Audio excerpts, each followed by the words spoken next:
Y অক্ষ বরাবর যদি প্রতিসম হয় তাহলে সেক্ষেত্রে আমার এইচ ইকুয়াল টু 0, তাহলে এইচ স্কোয়ার ইকুয়াল টু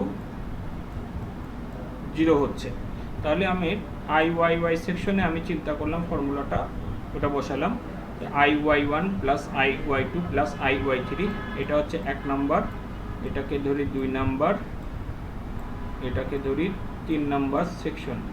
তাহলে এই ক্ষেত্রে আমার 5, এই ক্ষেত্রে উচ্চতাটা 4। তার মানে তাহলে এইচ ইকুয়াল টু যদি 0 হয় তাহলে আই ওয়ান ওয়াই ওয়ান সমান সমান আমরা জানি যে I G one plus A one H one square,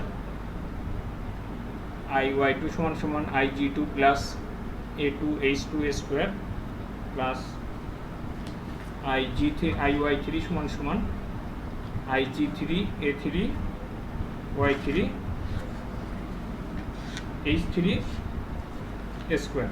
এখন অর্থাৎ আইটা সমান সমান আমরা জানলাম আই জি ওয়ান সমান সমান আমরা জানি মোমেন্ট অফ ইনার্শিয়া ভরকেন্দ্রগামী অক্ষে, আর এ হচ্ছে আমাদের ক্ষেত্রফল, আর এইচ হচ্ছে আমাদের যে প্রদত্ত রেখার মধ্যবর্তী দূরত্ব, অর্থাৎ ভরকেন্দ্রগামী অক্ষ এবং প্রদত্ত রেখার মধ্যবর্তী দূরত্ব।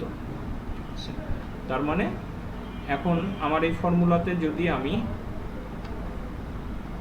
এই এইচ সমান সমান আমরা জানলাম 0, তার মানে এই টোটালটা আমার 0, এইটা আমার 0 এবং এই অংশটাও আমার 0। তাহলে আমার থাকতেছে IG1, IG2 এবং IG3। তার মানে আমার BH3/12, অর্থাৎ 4, এটার B হচ্ছে আমার 4, ওয়াই অক্ষ যেহেতু, তাহলে এটা 4, আর এইচটা হচ্ছে আমার উচ্চটা হচ্ছে 10, তাহলে 4 × 10⁻³/12। এটার ক্ষেত্রে হচ্ছে আমার বি হচ্ছে আমার 12, অর্থাৎ 12 × 5⁵/12 প্লাস 4 × 10⁻, এটার ক্ষেত্রে হচ্ছে 4 × 10⁻³/12। তো আমি ক্যালকুলেশন করে যে মানটা পেলাম সেটাই আমাদের অ্যান্সার।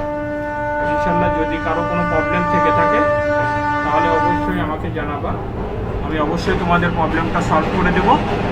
আর যদি তোমরা বুঝতে পারো তাহলে এই নিয়মের যেগুলো বাদবাকি ম্যাথগুলো আছে, অর্থাৎ পি সেকশন, জেড সেকশন, এল সেকশন, সে প্রত্যেকটা ম্যাথের মোমেন্ট অফ ইনার্শিয়া তোমরা নির্ণয় করবা। ইনশাল্লাহ সবাইকে ধন্যবাদ। যদি কারো প্রশ্ন থাকে আমাকে সবাই জানাবে।